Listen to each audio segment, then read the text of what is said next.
Everyone welcome to my YouTube channel. तो हम आ चुके हैं बायोलॉजी के इम्पॉर्टेंट क्वेश्चन लेके, जो कि सबको बेसब्री से इंतज़ार रहता है। और साइंस के क्वेश्चन सभी एग्जाम में ज़्यादा पूछा जाता है, और उसमें भी बायोलॉजी के पार्ट जो है ना, उसमें से तो बहुत ज़्यादा क्वेश्चन रहता है साइंस के मैटर में।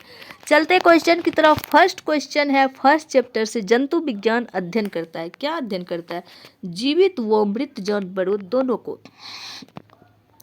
जंतु विज्ञान यानी कि जूलॉजी के अंतर्गत जीविका एवं मृत जानवरों का विस्तृत अध्ययन किया जाता है। जंतु विज्ञान जीव विज्ञान की एक प्रमुख शाखा है, जिसके जनक अरस्तु माने जाते हैं।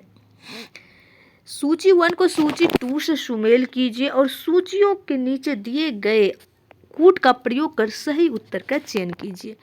तो इसका राइट आंसर हो जाएगा डी। बाकी एक्सप्लेनेशन से हम अच्छे से याद करते हैं। फर्स्ट है पक्षी। पक्षी को कहा जाता है ऑर्निथोलॉजी। ऑर्निथोलॉजी वंशागति यानी कि जेनेटिक्स। पर्यावरण इकोलॉजी, पर्यावरण के इकोलॉजी। और जीवाश्म कहते हैं पैलियोबायोलॉजी, पैलियोबायोलॉजी। फूलों के अध्ययन को क्या कहा जाता है? एंथोलॉजी। फूलों के अध्ययन को एंथोलॉजी कहा जाता है। और भी है, इन सब का हम देखते हैं। फ्रेनोलॉजी कहा जाता है मस्तिष्क के विभिन्न भागों की क्रियाशीलता तथा विक्षिप्तता का अध्ययन। एंथोलॉजी फूलों का अध्ययन। एग्रोस्टोलॉजी घास से संबंधित अध्ययन। पेलिनोलॉजी विभिन्न प्रकार के परागकणों का अध्ययन। नेक्स्ट है कीटों के वैज्ञानिक अध्ययन को कहा जाता है एंटोमोलॉजी। क्या कहा जाता है? एंटोमोलॉजी। इक्थियोलॉजी कहा जाता है मत्स्य की संरचना, कार्य इत्यादि का अध्ययन। एंटोमोलॉजी कीटों का वैज्ञानिक अध्ययन। पैरासिटोलॉजी परजीवी जीवों का अध्ययन। और मेलकोलॉजी कहा जाता है मोलास्का और उनके खोलों का अध्ययन। निम्नलिखित में से कौन सा विषय जनसंख्या एवं मानव समुदाय के महत्वपूर्ण आंकड़ों के अध्ययन से संबंधित है? इसका राइट आंसर हो जाएगा जनांकिकी। विभिन्न संस्कृतियों में वैज्ञानिक विवरण के तुलनात्मक अध्ययन को क्या कहते हैं? तो इथनोलॉजी कहते हैं। इथनोलॉजी। इथनोलॉजी विभिन्न संस्कृतियों एवं वैज्ञानिक विवरणों का तुलनात्मक अध्ययन है। इथनोग्राफी कहते हैं किसी विशिष्ट संस्कृति का अध्ययन। मानव इथोलॉजी कहते हैं मानव सहित सभी जंतुओं के व्यवहार का अध्ययन। और इथिक्स कहते हैं नैतिक आचरण और कर्तव्य का मनोवैज्ञानिक अध्ययन। जैविक जगत में होने वाले कार्य, गुण व पद्धति के अध्ययन के इस ज्ञान को मशीनी जगत में उपयोग करने को क्या कहते हैं? तो बायोनिक्स कहते हैं। बायोनिक्स मतलब जैविक जगत में होने वाले कार्य, गुण एवं पद्धति का अध्ययन। बायोनोमिक्स जीवधारियों का उनके वातावरण के साथ संबंध का अध्ययन। और बायोनोमी है जीवन के नियमों का अध्ययन। बायोमेट्री है गणित एवं सांख्यिकी की तकनीकें द्वारा जीव विज्ञान का अध्ययन। पैलियो वनस्पति के अंतर्गत अध्ययन करते हैं तो क्या चीज का? इनमें से कोई नहीं। पैलियो वनस्पति या पैलियो बॉटनी के अंतर्गत पादप जीवाश्मों का अध्ययन करते हैं, जो कि लाखों वर्ष पूर्व बर्फ, मिट्टी इत्यादि के नीचे किसी प्राकृतिक घटना के कारण दब गए थे। उनकी छाप पत्थर की चट्टानों में प्राप्त होती है। जीवाश्म जैव विकास के वास्तविक ठोस प्रमाण मिलते हैं। रेशम कीट पालन को कहते हैं सेरीकल्चर। क्या कहते हैं? सेरीकल्चर। एपीकल्चर व्यापारिक स्तर पर शहद उत्पादन तथा फसलों में परागकण हेतु मधुमक्खी पालन। हॉर्टिकल्चर पुष्प एवं फल देने वाले पौधों का अध्ययन। सेरीकल्चर रेशम कीटों में उत्पादन, रेशम कीट का पालन। फ्लोरिकल्चर सजावट के लिए काम आने वाले पुष्पों का अध्ययन। मधुमक्खी का उपयोग किया जाता है तो एपीकल्चर में। निम्नलिखित में कौन सा एक सही सुमेलित नहीं है? तो सब्जियों की खेती हॉर्टिकल्चर। बागवानी कृषि एक विशेष पद्धति है। इसके तहत फूलों की कृषि पोमोलॉजी, सब्जियों की कृषि ओलेरिकल्चर तथा फूलों की कृषि फ्लोरिकल्चर आती है। सब्जी के लिए निम्न में कौन आने वाले पौधों के अध्ययन को क्या कहा जाता है? तो इसका राइट आंसर हो जाए ओलेरिकल्चर। एपीकल्चर। एपीकल्चर निम्नलिखित युग्म में कौन सुमेलित नहीं है? तो पीसी कल्चर, ये ला ककीरा ये सही नहीं है। पीसी कल्चर जो है मछली पालन से संबंधित है। निम्नलिखित में कौन सी जोड़ी सुमेलित है? तो इसका राइट आंसर हो जाएगा लेक्सिकोग्राफी शब्दकोश का संकलन। लेक्सिकोग्राफी शब्दकोश का संकलन या संयोजन। फिलोलॉजी भाषा की संरचना, विकास एवं इतिहास का अध्ययन। एंटोमोलॉजी कीटों का अध्ययन। आइकोनोग्राफी प्रतिमान चित्रकला का अध्ययन। लेक्सिकोग्राफी का संबंध जो है वो शब्दकोश के संयोजन से है। विटिकल्चर के द्वारा निम्नलिखित में कौन एक उत्पादित होता है, तो वो हो जाएगा अंगूर। विटिकल्चर अंगूर के उत्पादन और अध्ययन से संबंधित विज्ञान की शाखा है। कीट संवर्धन क्या है, इसका राइट आंसर हो जाएगा कीटों की वृद्धि करने का विज्ञान। कीट संवर्धन कीटों की वृद्धि करने का विज्ञान है। केचुआ को कृषकों का मित्र एवं भूमि की आंत कहा जाता है। केचुआ खाद्य या वर्मी कंपोस्ट पोषक पदार्थ से भरपूर एक उत्तम जैव उर्वरक है। वर्मी कल्चर में प्रयुक्त वर्म होता है, अर्थवर्म होता है। वर्मी कंपोस्ट को वर्मी कल्चर या केचुआ पालन भी कहते हैं। केचुआ के मल से तैयार खाद ही वर्मी कंपोस्ट कहलाती है। जेनेटिक्स निम्न में से किसका अध्ययन है, तो इसका राइट आंसर हो जाएगा अनुवांशिकता और विचरण का। जेनेटिक्स या अनुवांशिकी जीव विज्ञान की वह शाखा है जिसके अंतर्गत जीवधारियों के अनुवांशिक लक्षणों तथा इनकी वंशागति व विचरण का अध्ययन किया जाता है। जेरेंटोलॉजी निम्नलिखित में किसके अध्ययन से संबंधित है, तो वो वृद्धावस्था एवं काल प्रभावन के विषय में ज्ञात प्राप्त करने की विधा को कहते हैं जेरेंटोलॉजी। जेरेंटोलॉजी वृद्धा एवं काल प्रभाव के सामाजिक, मनोवैज्ञानिक तथा जैविक पहलुओं का अध्ययन की विधा है। ऑन्कोलॉजी चिकित्सा विज्ञान की वह शाखा है जिसके अंतर्गत कैंसर से संबंधित ट्यूमर का अध्ययन किया जाता है। टेरेटोलॉजी जो है शारीरिक विकास में आने वाली असमानताओं का अध्ययन। ऑर्निथोलॉजी जंतु विज्ञान की वह शाखा है जिसके तहत पक्षियों का अध्ययन किया जाता है। जीर्ण होने की प्रक्रिया के अध्ययन को कहते हैं, तो ये हो जाएगा जेरेंटोलॉजी। पेडोलॉजी निम्न विज्ञान अध्ययन से संबंधित है, तो वो मिट्टी से संबंधित है। पेडोलॉजी के तहत मृदा निर्माण, मृदा प्रकार इत्यादि का अध्ययन करते हैं। मृदा एक भौतिक घटक है जिससे हरे पौधे कच्चे पदार्थ के रूप में जल एवं खनिज लवण प्राप्त करते हैं। अस्थियों का अध्ययन विज्ञान की किस शाखा के अंतर्गत किया जाता है, तो ये हो जाएगा ऑस्टियोलॉजी। ऑस्टियोलॉजी अस्थियों या हड्डियों का अध्ययन। ओरोलॉजी पर्वतों का अध्ययन। सेरोलॉजी रुधिर सीरम का वैज्ञानिक अध्ययन। जियोलॉजी पृथ्वी की आंतरिक संरचना और उसमें पाए जाने वाले पदार्थों का अध्ययन। हड्डियों की पढ़ाई विज्ञान की किस शाखा के अंतर्गत होती है, तो ऑस्टियोलॉजी। सर्पों के विषय में जानकारी प्राप्त करना कहलाता है सर्पेंटोलॉजी। निम्न में बेमेल को ज्ञात कीजिए, साइकोलॉजी। हाइड्रोपोनिक्स क्या है, मृदा विहीन पादप संवर्धन। हाइड्रोपोनिक्स एक ऐसी प्रक्रिया है जिसमें खनिज पोषक तत्वों के विलयन के प्रयोग द्वारा जल में पौधों को उगाया जाता है। यह पौधों को उगाने की ऐसी विधि है जिसमें भूमि में पौधे नहीं उगाए। निम्नलिखित में कौन सी गैस प्राचीन पृथ्वी के वायुमंडल से अनुपस्थित थी, तो ऑक्सीजन। प्राचीन पृथ्वी के वायुमंडल में ऑक्सीजन गैस नगण्य या अनुपस्थित थी, जबकि मीथेन, अमोनिया, कार्बन डाइऑक्साइड आदि गैस उपस्थित थी। निम्नलिखित कथनों पर विचार कीजिए। पृथ्वी का चुंबकीय क्षेत्र हर कुछ 100,000 सालों में उत्क्रमित हुआ। पृथ्वी जब 4,000 मिलियन वर्षों से भी अधिक पहले बनी तो ऑक्सीजन 54% थी और कार्बन डाइऑक्साइड नहीं थी। जब जीवित जीव पैदा हुए तो उन्होंने पृथ्वी के आरंभिक वायुमंडल को बदल दिया। तो इसका राइट आंसर 1 और 3 होगा। वर्तमान प्रमाण के अनुसार पृथ्वी पर जीव का उद्गम हुआ था, तो इतना वर्ष पहले,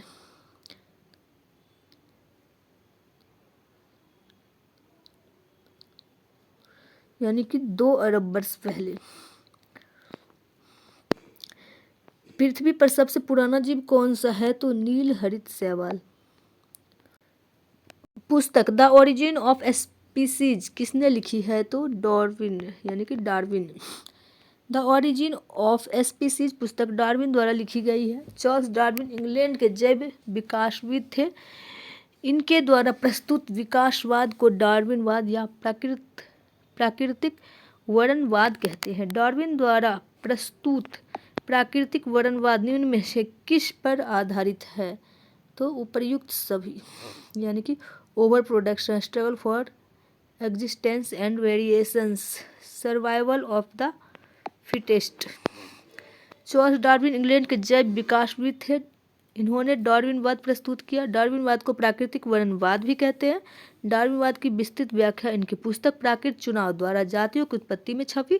डार्विन का प्राकृतिक वर्णनवाद over production struggle for existence and variations तथा सर्वाइवल ऑफ द फिटेस्ट, इन तीनों पर आधारित है। विकासवाद का सिद्धांत किसने प्रतिपादित किया? तो डार्विन ने। जैव विकास को सर्वप्रथम किसने समझाया? तो लैमार्क ने।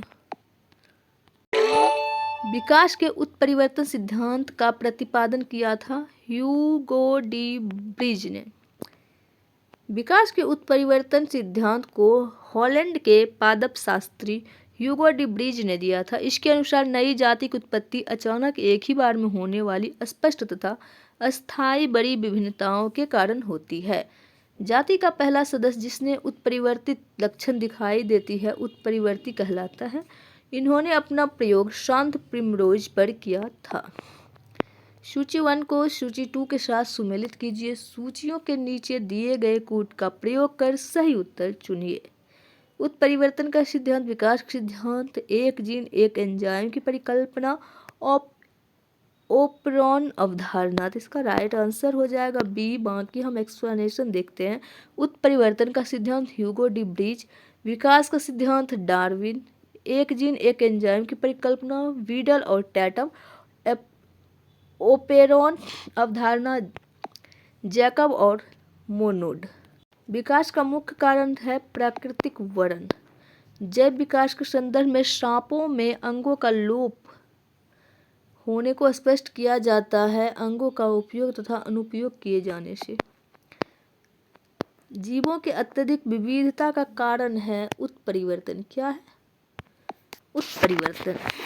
वैज्ञानिक का वह समूह जिसने प्रकृतिवाद के सिद्धांत को आधुनिक रूप दिया, जिसे नव डार्विनवादी कहते हैं। आधुनिक नव डार्विनवादियों के अनुसार जीनों में साधारण परिवर्तनों के उपरांत नए जीव बनते हैं, जिससे उनमें विभिन्नताएं बढ़ जाती है। इन परिवर्तनों को उत्परिवर्तन कहते हैं। ये परिवर्तन स्पष्टतः वंशागत होते हैं तथा पीढ़ियों में वर्ण द्वारा नई जातियों की उत्पत्ति होती है। निम्नलिखित में कौन सा एक सजीव जीवों में एक नई जाति की उत्पत्ति के लिए सर्वाधिक महत्वपूर्ण घटक है? तो वो हो जाएगा उत्परिवर्तन।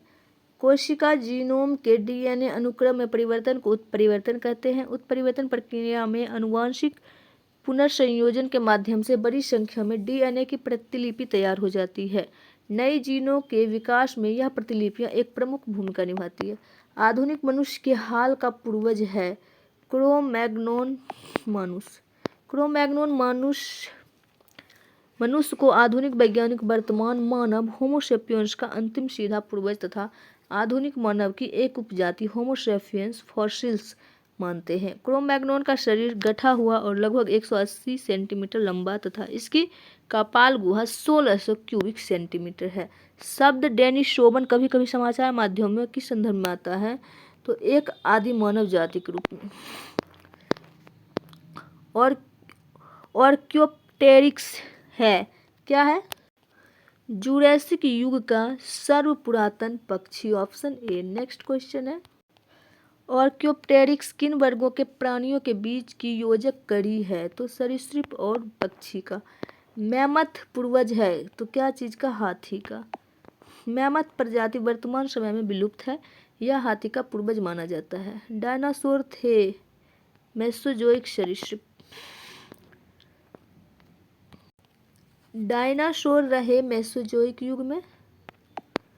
जीवों के विकास के संदर्भ में निम्नलिखित में से कौन सा अनुक्रम सही है? तो सैलामेंडर, अजगर और कंगारू, यानी कि ऑप्शन सी।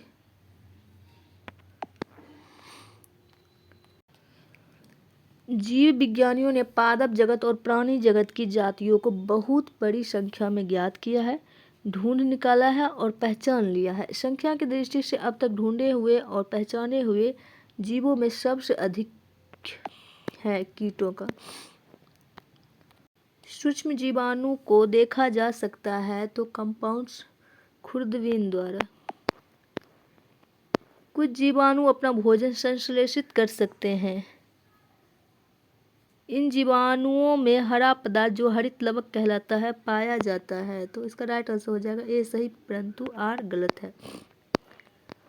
सूक्ष्म जीवाणु के बारे में कौन सा कथन सत्य है? तो उपर्युक्त में से कोई नहीं।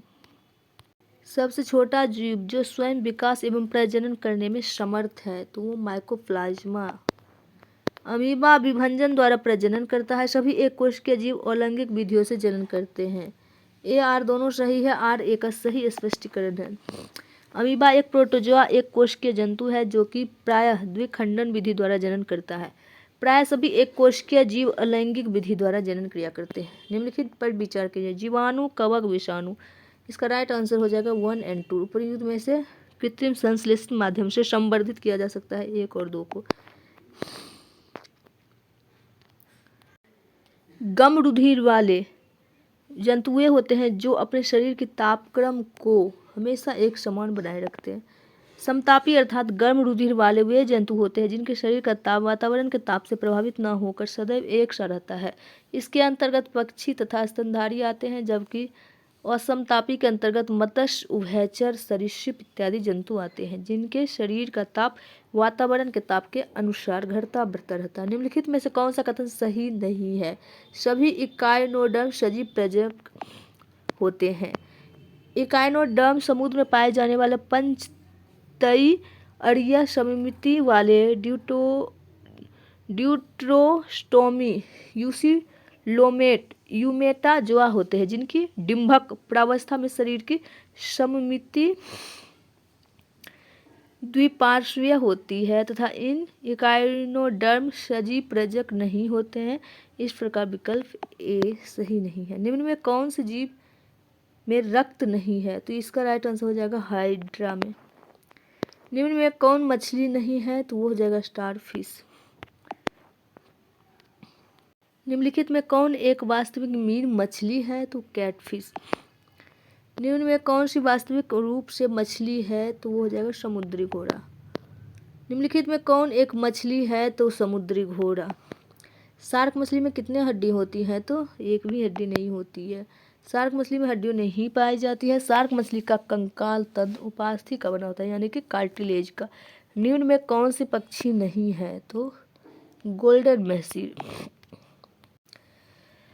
सबसे बड़ा स्तनपायी कौन सा है? तो व्हेल। ब्लू व्हेल पृथ्वी पर पाए जाने वाला सबसे बड़ा स्तनपायी जीव है। इसका लंबाई 33 मीटर से भी अधिक तथा वजन 180 मीट्रिक टन से अधिक हो सकता है। व्हेल निम्न वर्गों में से किस वर्ग का प्राणी है? तो वो हो जाएगा स्तनपायी। निम्न में से कौन सा स्तनपायी है? तो व्हेल। निम्न प्रजातियों में कौन सी दांत वाली व्हेल में विशालतम है?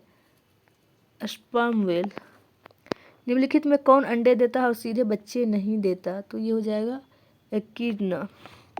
एकिडना एवं प्लेटिपस एकमात्र अंडे देने वाली स्तनपायी जीव है।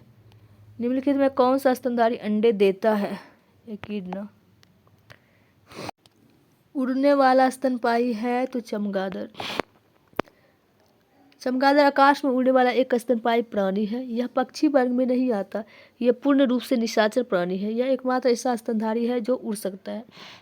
इसके अग्रभाग बाहु पंख में परिवर्तित हो गए हैं जो देखने में झिल्ली के समान लगते हैं। त्वचा की यह झिल्ली गर्दन से लेकर हाथ की उंगलियों तथा शरीर के पार्श्व भाग से होती हुई पूंछ तक चली जाती है। यह एक पंख का निर्माण करती है। निम्नलिखित उड़ने वाले जीव में कौन सा पक्षी वर्ग में नहीं आता? तो चमगादड़। समुद्री गाय, समुद्री सिंह, समुद्री घोड़ा। निम्नलिखित जंतुओं पर विचार कीजिए। कौन सा स्तनधारी है? इसका राइट आंसर हो जाएगा 1 और 3। समुद्री गाय। शिकाव एक विशाल शाकाहारी समुद्री स्तनधारी है। समुद्री घोड़ा एक प्रकार की कशेरुकी मछली है। समुद्री सिंह भी एक स्तनधारी है। डॉल्फिन वर्गीकृत किए जाते हैं तो स्तनी में। तो आज के लिए इतना ही, फिर मिलेंगे नेक्स्ट वीडियो में। तब तक के लिए bye, take care, thanks for watching.